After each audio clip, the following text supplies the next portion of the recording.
மும்பை இந்தியன்ஸ்ல விளையாண்ட சில பிளேயர்ஸ் தான் இப்போ மற்ற டீம்ஸ்ல போய் நல்லா பெர்ஃபார்ம் பண்ணிட்டு இருக்காங்க. அந்த மாதிரி இருக்கக்கூடிய ஒரு மும்பை இந்தியன்ஸ்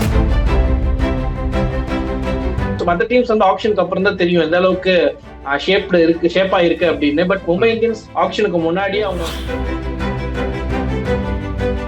இந்த வருஷம் சாம்பியன்ஷிப் அடிக்கல அப்படின்னா அது டீம்ல வேற ஏதோ ஒரு சில விஷயங்கள் ஓட்டையா இருக்கு. ஆல் 5 years மும்பை இந்தியன்ஸுக்கு பெரிய தலைவலியா இருந்தது ஸ்லோ பால். குஜராத் டைட்டன்ஸ் அவருடைய ஃபார்மை பார்க்க ஆரம்பிச்சாங்க. மும்பை இந்தியன்ஸ் அவருடைய ஃபார்மை பார்க்காம அவர் ஒரு இம்பாக்ட்ஃபுல்லான பிளேயரா இருப்பாரு அப்படிங்கிற மாதிரி நம்பினாங்க. மும்பை இந்தியன்ஸும் இனி வர ஃபியூச்சர்ல பும்ராவை நம்பி இருக்க போறது இல்ல. வணக்கம் குருபா. வணக்கம் ப்ரோ. எம்ஐ ஏன்னா வந்து ஆக்ஷன் வருவாங்களா இல்லையானே தெரியல எனக்கு. அந்த மாதிரி ஒரு பர்ஸ் வச்சுருக்காங்க. இன்னொரு முக்கியமான விஷயம் வந்து இது ஆரம்பத்துலேயே கேட்டுறேன். அவங்க வந்து இந்த மினி ட்ரேட் ஆக்ஷன்ஸ் வந்து பெருசாகவே வந்து மதித்த மாதிரியே தெரியல. வந்து இந்த லாஸ்ட் ஒரு ஃபியூ இயர்ஸாக வந்து ட்ரேடு மூலிமா வெளிலே பார்த்துக்கிட்டு முடிச்சிடுறாங்க எல்லாத்தையுமே. இந்த ஆக்ஷனுக்கு வரும்போது அவங்களுக்கு ஏதாவது ஆப்பர்ச்சுனிட்டிஸ் இருந்துச்சுன்னா வந்து அதை வந்து பார்த்துக்கிறாங்க. இப்போ என்னென்னா இந்த பாயிண்ட் என்னென்னா இவங்க பண்ணுறது வந்து ஸ்மார்ட்டாக பட்டாலுமே தேவையானதை வாங்கிக்கிறாங்கன்னு பட்டாலுமே அது வந்து ரிசல்ட்டை ரிஃப்ளெக்ட் ஆகலை. உண்மையிலே சொல்லணும் போனால் 20க்கு அப்புறம் வந்து அவங்க பிளே ஆஃப்ஸே வந்து இப்போ தான் போனாங்கன்னு நினைக்கிறேன். லாஸ்ட் இயர் தான் போனாங்க.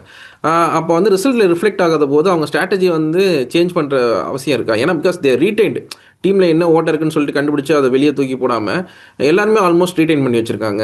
இந்த சென்ஸ் பண்ணியிருக்காங்க. பட் ஃபஸ்ட் லெவலில் பிளேயிங் லெவலில் பெருசாக வந்து டிஃப்ரென்ஸ் எதுவுமே இல்லை அவங்கள்ட்ட. அப்படி என்ன நினைக்கிறீங்க? அதோட அவங்களோட வெளியே அனுப்பின பிளேயர்ஸ் பற்றி என்ன நினைக்கிறீங்க? ஸோ வெளியே அனுப்பப்பட்ட பிளேயர்ஸ்னா நிறைய அன்கேப்டு பிளேயர்ஸ் தான் வெளியே அனுப்பிச்சிருக்காங்க. ஆல்மோஸ்ட் எல்லாருமே ரீடைன்ட். அது போக எக்ஸ்ட்ராவா வந்து ஆக்சுவலா வந்து ஒரு வருஷமும் 5 crore இன்க்ரிமெண்ட் வரும் ஒரு டீமுக்கும் பர்ஸ்ல. அந்த ஐபிஎல் முடிஞ்ச உடனே வந்துடும். அந்த 5 crore சேர்ந்து தான் எடுத்திருக்காங்க. அப்புறம் அதனாலதான் 2.75 crore இருக்கு உங்களுக்கு மட்டும். அப்படிங்கும்போது பிளேயிங் லெவன் நீங்க சொன்ன மாதிரி இந்த 5 வருஷமா ரெஃப்ளெக்டே ஆகல.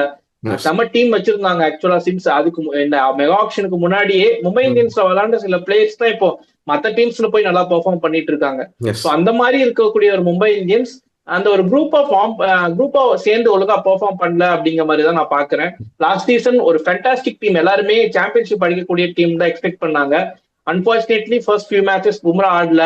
அதுக்கப்புறம் அவர் திரும்ப வந்ததுக்கப்புறம் டீம் ஒரு ஷேப்புக்கு வந்துச்சு. One bad match. ஸோ இந்த மாதிரியான சில விஷயங்கள் அமைஞ்சது. பட் டீம் போன சீசனை விட இந்த சீசன் ஆக்ஷனுக்கு முன்னாடியே வந்து சூப்பரா செட் ஆயிருச்சு. ஏன்னா பெரிய ரிலீசஸ் டீம்ல எதுவுமே பண்ணல.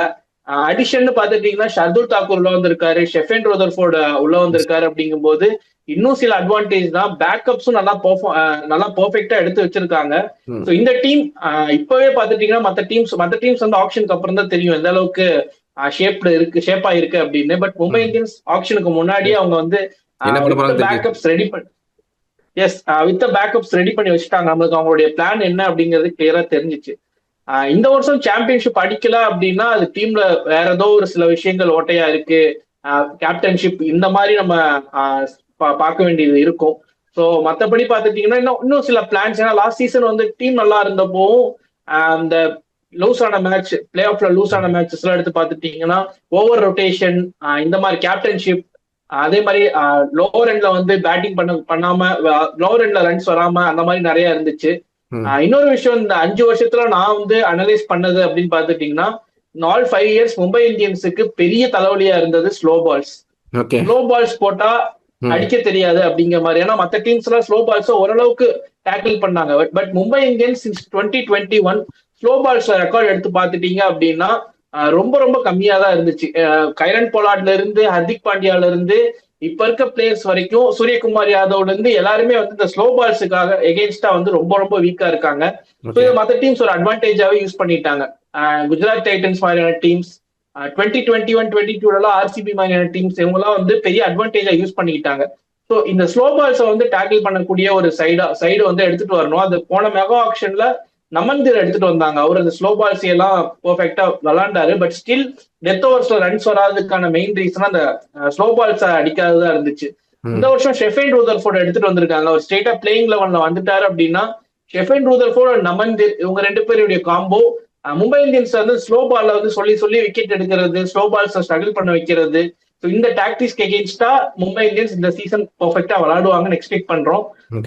அதுதான் அந்த 5 வருஷமா நீங்க ரிசல்ட் வராது அப்படின்னு கேட்டதுக்கு இதுதான் ஒரு பெரிய ரீசனா இருந்துச்சு. ம். ஸோ இந்த வருஷம் அது சேஞ்ச் ஆகும்னு எக்ஸ்பெக்ட் பண்றோம். Okay, okay. இப்போ எனக்கு இந்த ஷெர்ஃபைன் ருதர்ஃபோர்ட், ஷர்துல் தாக்கூர் மாதிரியான இது வந்து என்ன சொல்றது? ஆ, ஒரு ஸ்குவாட் பையின்னு தான் பார்க்குறதா? ஏன்னா ருதர்ஃபோர்ட் வந்து நல்லாவே ஆடினார் ஜிடிக்கு சொல்லப்போனால். அவங்களோட அந்த டாப் 4ல் வருவார். 5ல வந்தால் கூட வந்து அந்த இன்னிங்ஸோட ஸ்கோரை வந்து அதிகப்படுத்துறது வந்து 37 ரன்ஸ் இன் 12 பால்ஸ் 13 பால்ஸ் அந்த மாதிரி ஒரு ஸ்கோர் அடிச்சு கொடுத்துட்டு இருந்தாரு. எனக்கு அது சர்ப்ரைஸாக இருந்துச்சு ருதர்ஃபோர்ட் அவங்க ட்ரேட் பண்ணும்போது. அந்த இது எவ்வளோ சிக்னிஃபிகண்ட்டாக இருக்கும்னு நினைக்கிறீங்க? ஸோ ஆக்சுவலா இதனால ஏன் 5 ட்ராஃபி வின் பண்ணி வச்சிருக்காங்க, ஏன் வந்து எல்லா பிரான்ச்சைசி லீக்கும் மும்பை வின் பண்ணி வச்சிருக்காங்க. இன்ஃபேக்ட் நீங்க எம்எல்சி, SA20, ILT20 எல்லாம் கூட வின் பண்ணியிருக்காங்க. அதுக்கான ஒரு பெரிய எக்ஸாம்பிள் வந்து இதுதான். ஏன்னா ஷெஃபீல்ட் ருதர்ஃபோர்ட் போன IPL சீசன்ல குஜராத்துக்கு ஒரு மேட்ச் வின்னரா இருந்தார். அவங்க டாப் 3 தான் பெர்ஃபார்ம் பண்ணாங்க எல்லா மேட்சும். இந்த டாப் 3 எக்ஸ்போஸ் ஆகும்போது இவர் வந்து இந்த 4ல 5ல வந்து வின் பண்ணி கொடுத்துருவாரு, தேவையான ரன்ஸ் எல்லாம் அடிச்சு கொடுத்துருவாரு. அதுக்கப்புறம் வெஸ்ட் இண்டீஸுக்கும் சிபிஎல்லையும் ஷெஃபீல்ட் ருதர்ஃபோர்டோட ஃபார்ம் பார்த்துட்டீங்கன்னா கடந்த ஒரு 6-7 இன்னிங்ஸ்ல 4 முறை டக் அவுட் ஆனாரு. ஸோ இது வந்து இந்த ஒரு ஸ்டாட் இருந்துச்சு. ஸோ இதனால வந்து குஜராத் டைட்டன்ஸ் அவருடைய ஃபார்மை பார்க்க ஆரம்பிச்சாங்க. மும்பை இந்தியன்ஸ் அவருடைய ஃபார்மை பார்க்காம அவர் ஒரு இம்பாக்ட்ஃபுல்லான பிளேயரா இருப்பாரு அப்படிங்கிற மாதிரி நம்பினாங்க. ஸோ அதனால அந்த ட்ரேட் வந்து ரொம்ப ஈஸியா இருந்துச்சு. ஓகே, ஃபார்ம் இல்லாத ஒரு பிளேயரை கேட்டோம் அப்படின்னா ஈஸியா நம்ம கொடுத்துருவாங்க அப்படிங்கிற மாதிரி கேட்டிருக்காங்க. ஸோ அதே மாதிரி கொடுத்துட்டாங்க. ஒரு வெஸ்ட் இண்டியன் ஹீட்டர் ரொம்ப நாளா தேடிட்டு தான் இருந்தாங்க. ரொமேரியோ ஷெப்பர்டை வச்சிருந்தாங்க, மெகா ஆக்ஷன்ல RCB எடுத்துட்டு போயிட்டாங்க. போன சீசன் அந்த வெஸ்ட் இண்டியன் ஹீட்டர் இல்லாத கூட ஒரு ப்ராப்ளமா இருந்திருக்கும் இந்த ஒரு பியூட்டிஃபுல்லான ஸ்குவாட்ல. ஸோ இவர் இப்போ உள்ள டீம்ல வந்து எப்படியோ இந்த ஃபார்மை காரணம் காட்டி எப்படியோ ஸ்நாக்ஸ் பண்ணி எடுத்துட்டு வந்துட்டாங்க. ஸோ இப்படிதான் இந்த ட்ரேட் நடந்திருக்கு. ஸோ இதுதான் மும்பை இந்தியன்ஸ் பண்ணது. இப்போ இந்த இதில் வந்து நம்ம கேட்க வேண்டியது வந்து பும்ரா வந்து பேசி ஆகணும். ஏன்னா வந்து பும்ரா வந்து 4 ஓவர்ஸ் தான் போடுறான்னு சொன்னாலுமே அவர் ஒரு ஒர்க் லோடு வந்து பயங்கரமாக வந்து மேனேஜ் பண்ணப்படுது. வேர்ல்டு கப்புக்கு அப்புறம் வந்து பும்ரா வந்து ஃபுல் ஃப்ளெஜ்டாக இருப்பார்னு நினைக்கிறீங்களா? அப்படி பும்ரா இல்லைனா தான் ஷர்துல் தாக்கூரா அந்த ரீப்ளேஸ்மெண்ட்டை தான் நம்ம பார்க்கணுமா அதை? சோ நீங்க சொன்னது அது பெர்ஃபெக்ட். ஏன்னா போன சீசனும் சரி, இந்த 5 சீசன்ல பும்ரா இல்லாம ஒரு சீசன் ஃபுல்லாவே மும்பை இந்தியன்ஸ் விளையாண்டு இருக்காங்க. ஒரு சீசன்ல பாதி சீசன் மும்பை இந்தியன்ஸுக்கு அவர் விளையாடல. இன்ஜுரி மேனேஜ்மெண்ட் அதெல்லாம் வந்து எடுத்துட்டு பார்த்தோம் அப்படின்னா இப்ப இந்தியாக்கே வந்து இப்ப சில மேட்சஸ் விளையாடுறாரு, ஒரு பெரிய சீரீஸ் இருக்கு அப்படின்னா ரெஸ்ட் கொடுத்துட்றாங்க பும்ராவை. இன்கேஸ் ஒரு இன்ஜுரி வந்துச்சு அப்படின்னா மும்பை இந்தியன்ஸும் இனி வர ஃபியூச்சர்ல பும்ராவை நம்பி இருக்க போறது இல்ல அப்படிங்கிற மாதிரி அதை மூவ் ஆன் ஆகணும் அப்படிங்கிற ஒரு ஸ்டேஜ்ல தான் இருக்காங்க. ஏன்னா பும்ரா அப்கோர்ஸ் ஒரு சூப்பர் ஃபேண்டாஸ்டிக் பவுலர், அவர் ஒரு டிபெண்டன்ட் பவுலர் தான். பட் இன்ஃபேக்ட் ஒரு இன்ஜுரி ஆச்சு, ஒரு ஹாஃப் சீசன்ல இன்ஜுரி ஆச்சு அப்படிங்கும் போது அவருக்கான ஒரு பேக்கப் கண்டிப்பா தேவைப்படும். ஸோ அதனால தான் மும்பை இந்தியன்ஸ் நிறைய இந்த ஃபாஸ்ட் பவுலர்ஸ் மேல இன்வெஸ்ட் பண்ணியிருக்காங்க. ஆல்ரெடி அஸ்வினி குமார்னு ஒரு பவுலர் நீங்க லாஸ்ட் சீசன் பார்த்திருப்பீங்க, லெஃப்ட் ஆர்ம் பேசர், அவரும் இருக்காரு. அப்படிங்கும் போது ஷர்துல் தாக்கூர், தீபக் சஹர் இவங்க எல்லாத்தையுமே வந்து இந்தியன் கோரை வந்து எடுத்து வச்சிருக்காங்க. ஸோ இது வந்து எப்படி பார்க்கிறோம் அப்படின்னா நீங்க சொன்ன மாதிரி பும்ரா இல்லாதப்போ ஷர்துல் தாக்கூரோ இல்ல அஸ்வினி குமாரோ அவங்க காம்பினேஷனுக்கு எப்படி செட் ஆகுதோ வித் பிச் கண்டிஷன்ஸ் இதெல்லாம் பார்த்துட்டு பும்ராவோட ஆப்ஷன்ஸை இவங்க ஃபில் பண்ணிப்பாங்க. ஸோ அப்படிதான் இருக்கும். ஓகே, ஃபைனலி அந்த 2.25 கோடி வச்சு என்ன பண்ண போறாங்க? போவாங்களா? வழக்கம் போலதான் மிக்சர் சாப்பிட்டுட்டு லாஸ்டா ஒரு 7-8 மணிக்கு மேல ஒரு 30 lakhs அந்த மாதிரி ஒரு பேஸ் பிரைஸ்ல யங்ஸ்டர்ஸ் எப்படி ஸ்கவுட் பண்ணி வச்சிருப்பாங்க. ஏன்னா Mumbai Indians is known for their scouting talents. 5 spot இருக்கு, அதுல வந்து 4 இந்தியன் ஸ்பாட் இருக்கு. ஒரு ஓவர்சீஸ் பிளேயர்ஸ் எடுக்கணும். ஓவர்சீஸும் நீங்க ஒரு ஸ்டார் பிளேயரா வருவாரா அப்படின்னு கேட்டீங்கன்னா ஏதோ ஒரு டீம் ஒருவேளை மும்பை இந்தியன்ஸோடைய பர்ஸை காலி பண்ணலான்னு சும்மா மும்பை இந்தியன்ஸ் ஒரு பிட்டுக்கு போவாங்க. மற்ற டீம்ஸ் எல்லாம் பேக்கப் அடிச்சு ஒரு பிளேயரை தள்ளி விட்டாங்கன்னா அந்த மாதிரி வர்றதுக்கான வாய்ப்பு இருக்கு. அப்படி இல்லைன்னா 5 பிளேயர் இன்க்ளூடிங் ஓவர்சீஸ் பிளேயர்னே பார்த்துட்டீங்கன்னா ஏதோ ஒரு அன்கேப்டு பிளேயர் தான் வரப்போறாங்க. பட் மேபி அவங்க வந்து ஒரு வேளை டீம்ல சான்ஸ் கிடைச்சு ப்ரூவ் பண்ணி ஒரு பெரிய பிளேயரா கூட மாறலாம். ஸோ அந்த ஹிஸ்டரி வந்து கண்டினியூ ஆகலாம். பட் பேக்கப்ஸ் கூட இல்ல, ஆக்சுவலா க்ரூம் பண்றதுக்கான ஒரு பையா தான் இருக்கும் மும்பை இந்தியன்ஸை பொறுத்த வரைக்கும் இந்த ஆக்ஷன். சரி, எப்படி போகுதுன்னு பார்ப்போம் ஆக்ஷன் பிளான். தேங்க்யூ. நன்றி ப்ரோ. நன்றி.